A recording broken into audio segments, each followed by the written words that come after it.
history. It's like, why do you even study history? Well, it's to know what happened and to not make those same mistakes again. And then when you're seeing those same things happen, it's like, what is going on? Oh God, we have to do something now. Do you not remember what happened? Like, I mean, there's been a lot of comparisons drawn recently between like what is happening in the US currently and the rise of Nazi Germany. And that one's like looking at indicators of fascism and like seeing what's happening. And I mean, you can, obviously it's not like full blown, but you can look at indicators of, fascism existing and say, hey, that's happening here. What is your take on that? You think that we're slowly starting to see those similarities? I mean, I think that there are certain slips into certain things. I mean, you can look at, like we were talking about fake news, like this stream of basically government-supported news, propaganda being fed to you. I mean, if you looked at like the recent Republican National Convention where they basically said that COVID is gone and everything is great and our country's doing awesome, and you're a normal person living your life and you still don't have a job and you can't go back to work because of COVID and your grandmother just died last week, that's not true. That is a lie that the government is telling you. I mean, that is an indicator of slipping towards a fascist government.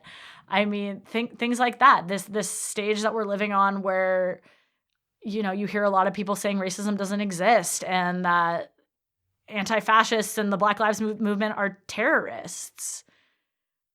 That's, taking what's obviously an enemy of the state and putting it on a pedestal as a terrorist organization. That is like a slip towards this idea of fascism.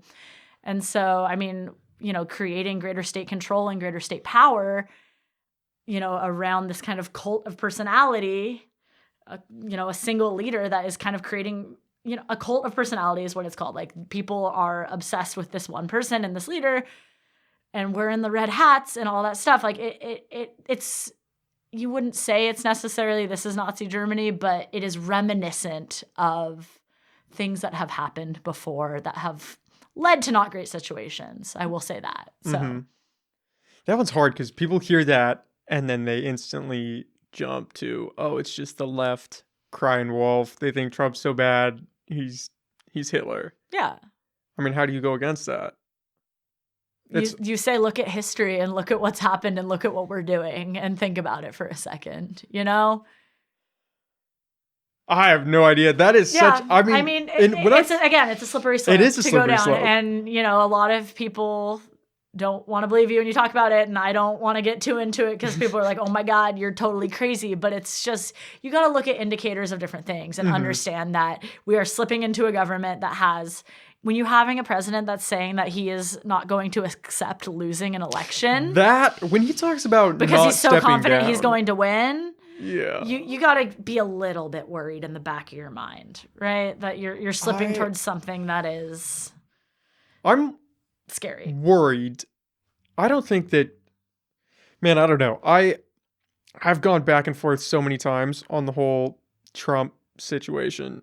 I think before he was elected, I thought, I kind of fell in with the ranks of, this is really bad. Well, like Trump winning is and you bad. Thought it wasn't going to happen. No, I thought it was a joke. There was no way it could happen. When he was running, and I remember sitting there on election night and watching as the state slipped and then he won Michigan, and you're just like, okay, it's over, because there was a lot of, again, misinformation kind of leading, and I feel like a lot of people wouldn't tell pollsters, wouldn't tell the public, that they were going to vote for Trump. Well, yeah.